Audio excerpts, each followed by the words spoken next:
Assalamualaikum warahmatullahi wabarakatuh. Perkenalkan, nama saya Risma Fitri dengan NIM 23042338 akan mempresentasikan beberapa materi mengenai ilmu pemerintahan dengan dosen pengampu Ibu Nora Eka Putri SIP MSI. Pertama yaitu konsep ilmu pemerintahan. Ilmu pemerintahan adalah bidang studi yang mempelajari berbagai aspek tentang bagaimana pemerintahan dan lembaga-lembaga publik beroperasi, serta dampaknya terhadap masyarakat dan kebijakan publik. Konsep-konsep utama dalam ilmu pemerintahan meliputi: pertama, pemerintahan. Ini merujuk pada proses pengambilan keputusan dan pelaksanaan kebijakan oleh pihak yang berwenang dalam suatu negara atau wilayah. Kedua, lembaga-lembaga pemerintahan mencakup struktur organisasi seperti parlemen, eksekutif, yudikatif, dan lembaga-lembaga pemerintahan lainnya yang berperan dalam penyelenggaraan negara. Ketiga, kebijakan publik.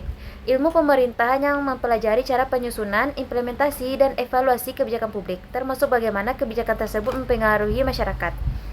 Keempat, politik mencakup kajian tentang proses politik, pemilihan umum, partai politik, dan interaksi antara pemimpin politik. Selanjutnya, hukum dan hukum tata negara.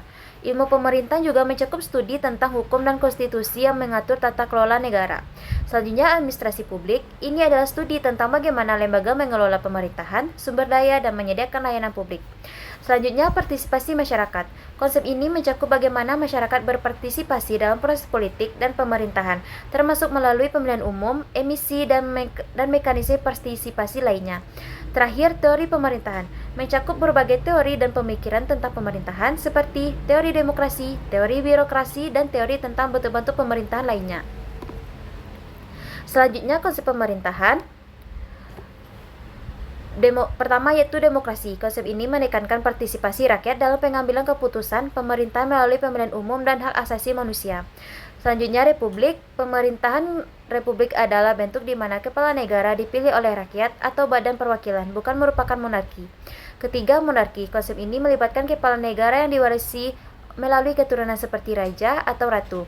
Selanjutnya, otoriterisme. Sistem ini memberikan kekuasaan besar kepada pemerintah atau pemimpin tunggal tanpa partisipasi yang signifikan dari rakyat. Selanjutnya, federalisme, yaitu konsep ini melibatkan pembagian kekuasaan antara pemerintah pusat dan pemerintah daerah atau negara bagian dalam suatu negara. Selanjutnya, parlementer atau presidensial. Pemerintahan parlementer melibatkan eksekutif yang dipilih oleh legislatif, sementara pemerintah presidensial memiliki cabang eksekutif yang terpisah dan dipilih langsung oleh rakyat.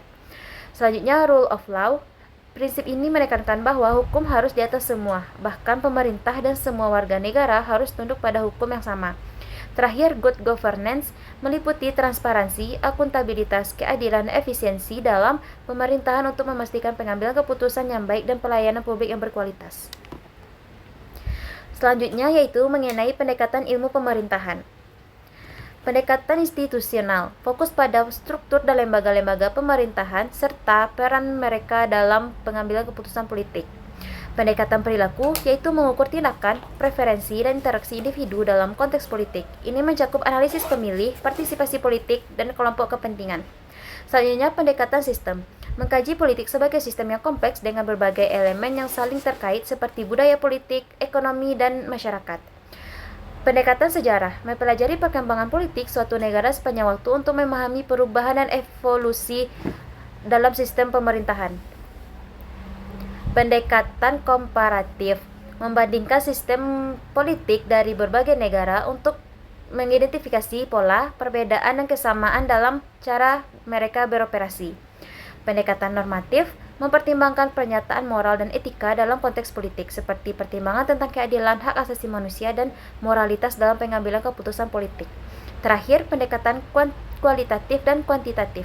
Metodologi penelitian yang fokus pada analisis deskriptif dan analisis tentang statistik masing-masing. Selanjutnya yaitu mengenai fungsi pemerintahan. 1. Legislatif. Pemerintah memiliki peran dalam pembuatan undang-undang atau peraturan yang mengatur tindakan masyarakat. Di banyak negara, hal ini dilakukan oleh lembaga legislatif seperti parlemen atau kongres. Kedua, eksekutif. Pemerintah bertanggung jawab untuk menjalankan legislatif. Ini melibatkan pelaksanaan program-program pemerintah dan pengambilan keputusan sehari-hari. Selanjutnya itu yudikatif. Pemerintah juga bertanggung jawab untuk menyelenggarakan sistem peradilan, memastikan bahwa hukum ditegakkan dan konflik hukum diselesaikan secara adil. Selanjutnya, pelindungan dan keamanan. Pemerintahan mempunyai tanggung jawab untuk melindungi warganya dari ancaman baik dalam maupun luar negeri. Hal ini mencakup menjaga perdamaian umum dan keamanan nasional. Selanjutnya, pelayanan publik. Pemerintahan harus menyediakan berbagai layanan publik kepada masyarakat seperti pendidikan, perawatan kesehatan, infrastruktur, dan lainnya. Pengaturan ekonomi, yaitu pemerintah memiliki peran dalam mengatur perekonomian negara, termasuk kebijakan fiskal, moneter, dan perdagangan untuk mencapai pertumbuhan ekonomi yang stabil. Selanjutnya ada diplomasi. Pemerintahan melakukan hubungan dengan negara lain melalui diplomasi untuk memajukan kepentingan nasional dan memelihara perdamaian internasional. Terakhir, perencanaan dan pengembangan.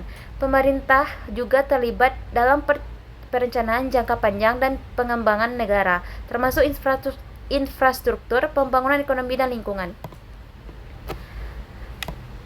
Selanjutnya, ada tugas pemerintahan. Pertama, yaitu pembuatan kebijakan. Pemerintah bertanggung jawab untuk merancang, mengimplementasikan, dan mengeluarkan kebijakan yang memengaruhi masyarakat dan negara. Kedua, pelayanan publik.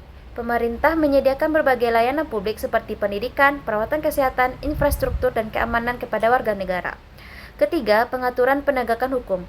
Pemerintah membuat peraturan dan hukum yang mengatur tindakan masyarakat serta memastikan penegakan hukum yang adil. Keempat, pengelolaan keuangan publik. Pemerintah mengelola keuangan publik termasuk perencanaan anggaran, pengumpulan pajak, dan alokasi sumber daya ke berbagai sektor. Selanjutnya, hubungan luar negeri. Pemerintah menyelenggarakan hubungan luar negeri termasuk diplomasi, perjanjian internasional, dan kerjasama internasional. Selanjutnya, lingkungan. Pemerintah bertanggung jawab untuk melindungi lingkungan alam, mengatur isu-isu lingkungan, dan mengurangi dampak negatif terhadap lingkungan. Selanjutnya, keamanan nasional. Pemerintah harus menjaga keamanan dan pertahanan negara dari ancaman dalam dan luar negeri. Terakhir, penyediaan informasi dan transparansi, yaitu pemerintah harus memberikan informasi yang jelas dan transparan kepada masyarakat untuk menjalankan pemerintahan yang demokratis. Sekian materi yang dapat saya sampaikan. Saya ucapkan terima kasih. Assalamualaikum warahmatullahi wabarakatuh.